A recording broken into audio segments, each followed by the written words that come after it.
You ask Tiger to solve. This deals with linear equations with one unknown.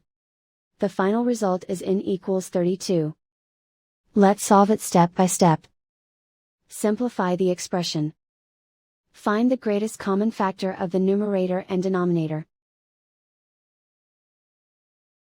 Factor out and cancel the greatest common factor.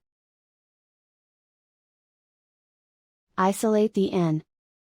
Multiply both sides by 8. Group like terms. Multiply the coefficients. Simplify the fraction. Simplify the arithmetic. And so the final result is n equals 32.